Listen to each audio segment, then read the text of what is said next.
என்ன பண்ணிட்டு இருக்கீங்க? மீன்ல எலும்பு நிறைய இருக்கு அதான். வாயில் குத்திரா போகுது.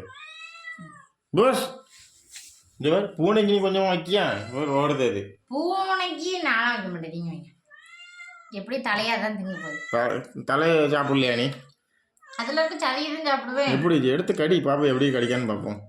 அப்படிலாம் எனக்கு கடிக்க தெரியாதுங்க. நடிக்காதீங்க. எனக்கு அப்படி சாப்பிட்ட பழக்கம் நல்ல நடிப்பு. முதல் பரிசு எதுக்கு? மண்டையை காமி, அது எப்படி இருக்குன்னு பார்ப்போம். நல்ல பெரிய மண்டை, பெரிய மீன். அதான் அந்த பக்கம் கொறிச்சு வச்சிருக்கேன். சரி, மீன்னா ரொம்ப பிடிக்குமோ உனக்கு? சொல்ல போனா நான் வந்து கல்யாணத்துக்கு முன்னாடி வந்து மீனே சாப்பிட மாட்டேன். எங்க வீட்டுல மீன் குழம்பு வச்சா வேணா நான் போய் தயிர் கடையில போய் தயிர் வாங்கிட்டு வந்து அதை வரைச்சி சாப்பிட்டுருவேன்.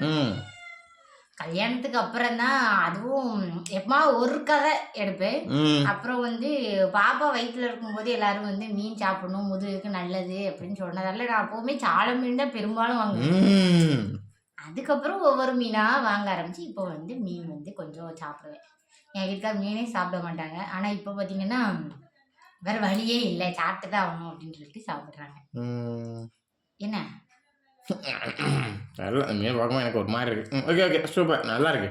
எப்படினாலும் சாப்பிட்டு தான் செய்யும். நல்லா இல்லைனாலும் சாப்பிட்டு தான் ஆகும். பொரிச்சது நல்லா இருக்கா? பொரிச்சது நல்லா இருக்கு. சால மீனா? சாலையும் பொரிச்சிருந்தேன். கறிக்கட்ட மாதிரி 2 துண்டு கிடந்தா தான் கேட்டேன். அப்போ சாப்பிடுவியா? எப்படி எப்படி வந்து எப்படின்னா கொஞ்சம் மீன் வந்து வெந்த உடனே சில பேர் எடுப்பாங்க. அந்த மாதிரி வச்சா அவங்களுக்கு வாமிட்டு வந்துடும், சாப்பிட மாட்டாங்க. கரிஞ்சு போய் இருந்தாதான் அதை சாப்பிடுவாங்க. கறிக்கு நல்ல முறுமுறுன்ற அவங்களுக்காண்டி நம்ம பண்ணி வச்சா கறிக்கட்டை மாதிரி வச்சிருக்கா அப்படின்னு. இது யாரா கறிக்கட்டைன்னு சொல்லுவாங்களா? பிச்சை உடனே அழகா வருது. இங்க பாருங்க.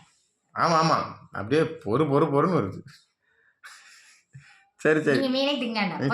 என்ன சாப்பாடை விட மீனும் கறி தான் அதிகமா இருக்கு தட்டுல. சாப்பாடு அதிகமா சாப்பிடக்கூடாதுல்ல.